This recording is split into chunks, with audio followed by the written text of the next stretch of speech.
The inclusion of a boss fight is an inherent challenge to the ludonarrative.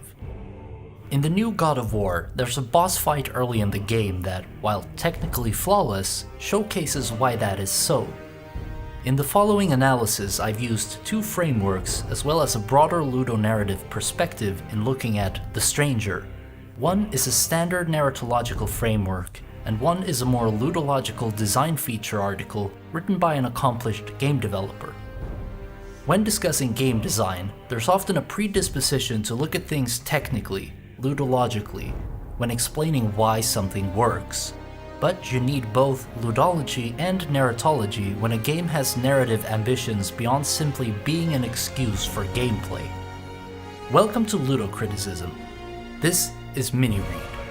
This is going to be a two-parter where this first part is going to be a spoiler-free deep analysis, and the second part will discuss the potential ludonarrative problems inherent to all boss fights.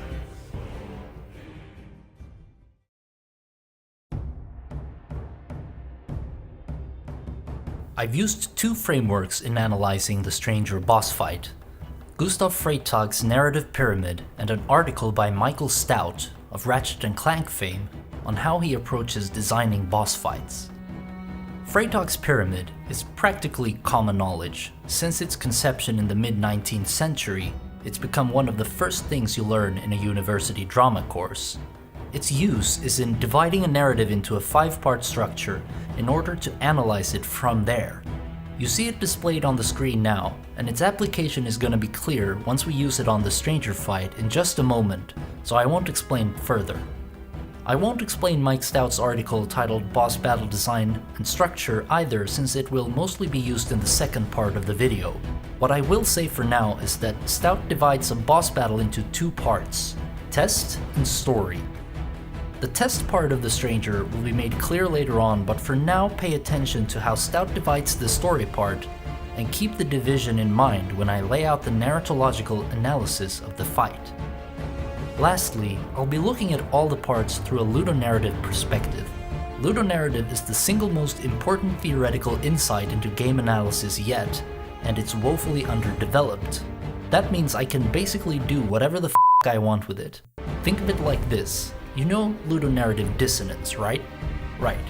Well, strike out the last part of the phrase and you're left with the insight that the design of mechanics and systems interact with the narrative in a tripartite structure. It's a bit like what's on the screen now, and it's through the lens of this madness that this analysis has taken place. Yeah, it probably doesn't make much sense right now, but it will.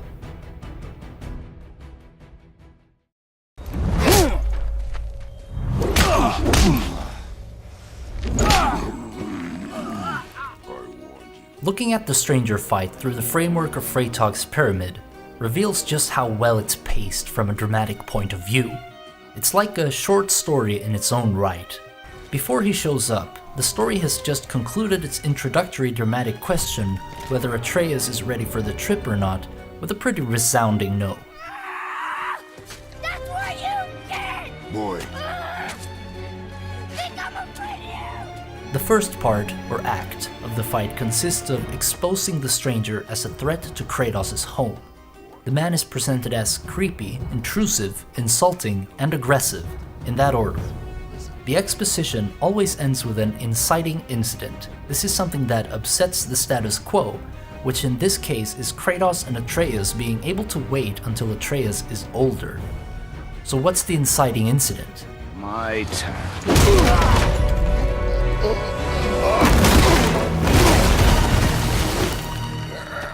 The rising action is everything that happens between the inciting incident and when Kratos cracks the earth.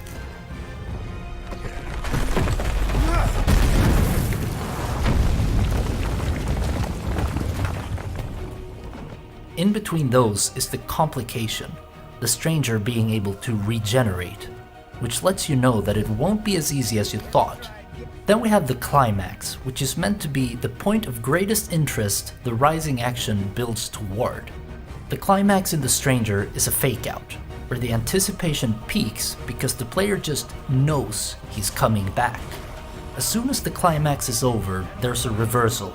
The Stranger is obviously able to not only regenerate, but resurrect. He tells Kratos, I can't feel any of this. and suddenly the one trick Kratos has got, killing stuff, looks like it might not work this time.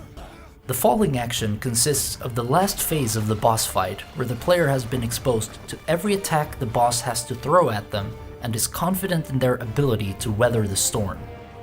Compared to the rising action, the falling action becomes less and less tense. In this case, it does so as the boss's health bar keeps getting chipped away at. Finally, when it gets low enough, the player is treated to the resolution when Kratos snaps the stranger's neck. Yeah, that one's pretty self-explanatory. But what comes after that in the scene is called the denouement, which is the unraveling or untying of the dramatic tension in the story. In this case, the choice has been made for Kratos and Atreus. They will leave because home is no longer safe. And off they go. It's gonna be a long trip. Yes, but an important one. Watch the last video if you want to know what that was. Look, sure, the stranger is many things. It depends on how you look at it.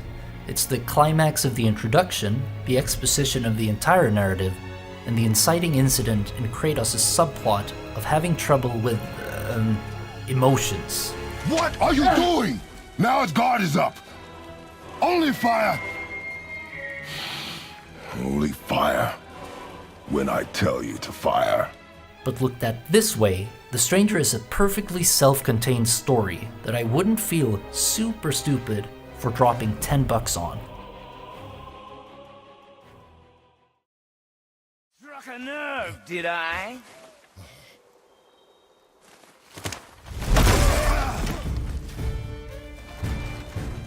What's interesting about Mike Stout's article on boss fights is how the story category in the article comes across like a more gamey version of Freytag's pyramid that simply functions as a container for the test parts. Step 1 and 2 of story are exposition. Very often the inciting incident is included in step 2 or just ignored altogether in games. That is, there's no question of whether the player will fight the boss or not. Step 3 and 4 is rising action and include both the first and second phase of the combat. That's where Stout's story beats start to get ludological, because the only reason they're 2 beats is that the designer should add more attacks in order to ramp up the gameplay. And Stout's beats stay ludological for steps 5 and 6. The reason given for the midpoint beat is that it's supposed to give the player a break while also increasing anticipation, but the why is never really explained. Ludonarratively, the break is meant to signal to the player that this is the point where it's as difficult as it's going to get. No new attacks are going to be added and the player's got everything they need to finish the fight. The rest, beat 6, is just a matter of the boss becoming weaker and weaker. In other words, it's the falling action. Ludologically, it's on, as Stout phrases it, but ludonarratively, it's becoming less and less on as the player fights. Step 7 is the resolution, obviously, and step 8 is the denouement, which Stout calls the victory sequence. Here's where Stout's ludological bias is strongest, because his reading of both the examples have some pretty glaring ludonarrative shortcomings. His examples are Zelda and Portal.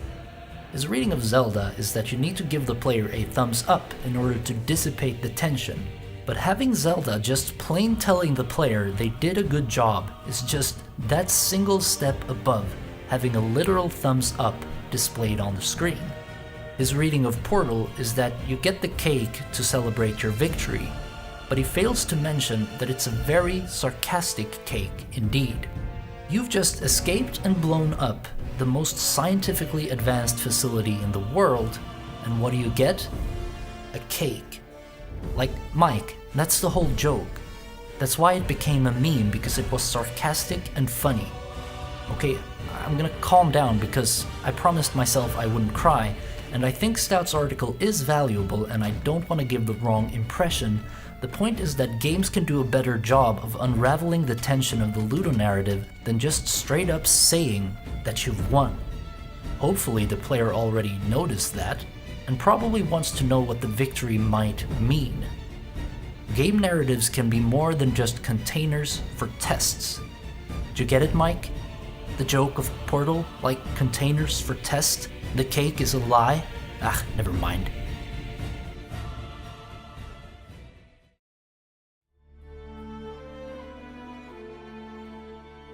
I'm gonna have to end this episode here, because I can't go deeper into the analysis without making references to things that happen later in the game.